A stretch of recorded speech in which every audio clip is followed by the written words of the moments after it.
Hi friends. एक minute यार, कान ही बिल्कुल बहरा हो गया है। मतलब इतना तेज म्यूजिक था, मतलब खून वून देखना, चेक करना यहाँ से, खून वून तो नहीं आ रहा?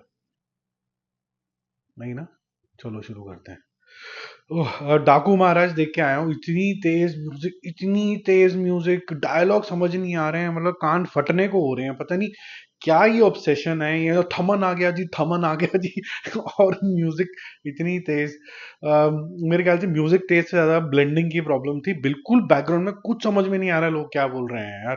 बट एनीवेज, देखो दो तरीके से आप मूवी देख सकते हैं। नंदामूरी बालाकृष्ण साहब की, जो कि संक्रांति के अंदर जब कभी भी आते हैं 100-200 करोड़ रुपए लेके चले जाते हैं। एक तरीका तो ये है कि आप बोलो कि भाई cringe cringe cringe, entertainment entertainment entertainment तो छोड़ दो, बस क्रिंज क्रिंज क्रिंज बोल के बाहर आ जाओ। और फिर दो चार गाली दे के बोल दो कि यार ये सिनेमा है। तो भारत महान का जो इंडियन सिनेमा बुलवाने का जो सपना है, ऑस्कर का सपना, ये सपना तो वो तो गया भाड़ के अंदर। या फिर दूसरा ये है कि आप बोलो कि मैं एक टॉम एंड जेरी की पिक्चर देखने गया था, जिसके अंदर टॉम एंड जेरी कुछ कर रहे थे अलग अलग रोल, वेशभूषा बदल के। और कुछ तो करेंगे, उछल कूद भी मारेंगे। साइंस वाइंस में तो कुछ बिलीव करते ही नहीं, फिजिक्स होती ही नहीं है यहाँ पर, तो कुछ भी हो सकता है। मतलब रोड रोलर से जा रहा है बंदा, जो पिचक के पापड़ बन जाता है, पापड़ बन के वो वापस फूल जाता है।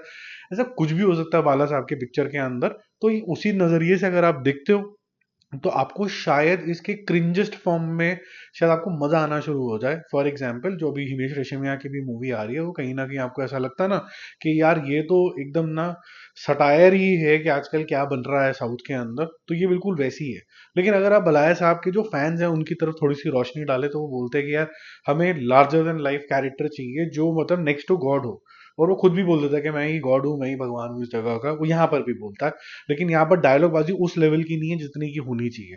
कहीं ना कहीं उसके डबल रोल वगैरह भी आपने बहुत ज्यादा देखने शुरू कर दिए हैं। आपने वीरा सिम्हा रेड्डी वगैरह में भी देखा, तो एक मतलब कुछ ना कुछ ऑल्टर ईगो उसकी होती है। ठीक है, यहाँ पर भी एक ऑल्टर ईगो है, जो कि सेकेंड हाफ में बैकग्राउंड स्टोरी की तरह वापस आती है। एक्शन सीक्वेंसेस, ड्रामेटिक सीन्स जो हैं, जहां पर आपको पुअर क्वालिटी के लगते थे, क्योंकि लास्ट की जो 3 पिक्चर है भाई साहब की, भगवंत केसरी, अखंडा, वीरा सिम्हा रेड्डी चल गई, तो उन्होंने बोला कि इसमें बेटा पैसे लगा। और शायद जो बॉबी इसके जो डायरेक्टर हैं, उन्होंने मेरे ख्याल से इसके अंदर मतलब सिनेमैटिकली तो फर्स्ट हाफ में इंट्रोडक्शन वगैरह को अच्छा बनाया।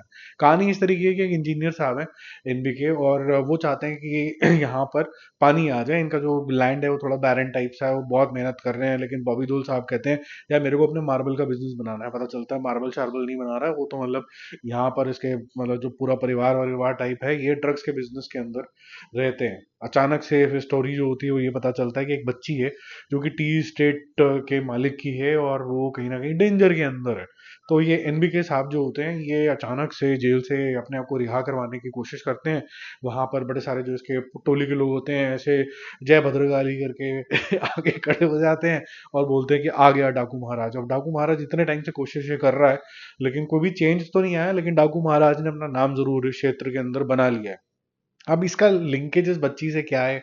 क्यों ये अचानक से पहले एक इंजीनियर से डाकू बन जाता है, डाकू से फिर ये एक और कैरेक्टर बन जाता है। अब पता नहीं मैं ज्यादा इसके बारे में बताऊं कि नहीं बताऊं, लेकिन नाना जी बन के आ जाता है। ये मैं स्पॉइलर नहीं दे रहा हूँ, थोड़ा बहुत तो आपको पता ही होगा। अब ये कल को बन रहा है, ये 3 पर्सनैलिटीज, ये आपको सब देखने को मिलता है। ऊपर से आपको बॉबी देओल जो है उसके ऊपर काफी ज्यादा तरस आता है कि भाई तूने अच्छा रोल कर लिया आश्रम के अंदर, जिसकी वजह से तू एनिमल तक पहुंचे, उसके बाद ये तू क्या कर रहा है? मतलब शो पीस ही है मेरे ख्याल से। मतलब कोई ज्यादा इंटेंसिटी नहीं है, एक दो सीन है, फिर एंड में आके तो पिटने का ही काम होता है। वो सब चीजें यहाँ पर आ जाती हैं। क्लाइमेक्स से पहले बल्कि जो फाइट सीक्वेंसेस है वो बेटर है, और एक तो इंटरवल के बाद ही आती है, तो वो ज्यादा इंप्रेसिव लगती है instead of the last thing. तो इसके अंदर एनबीके हर चीज में थोड़ा बहुत मेरे को माइनस लगा। एक तो जो फोकस किया गया उनके यंगर टाइम के अंदर ज्यादा किया गया, तो एनबीके को यंगर टाइम में ज्यादा देखना ज्यादा मजा नहीं आता है। वो जो सॉल्ट एंड पेपर वाला जोन ही हो तो वो ठीक लगता है। डायलॉग बाजी पहले से बहुत ज्यादा कम है। जो बच्ची के साथ जो रिलेशनशिप डायनामिक्स बनाने में ज्यादा समय लगा दिया है।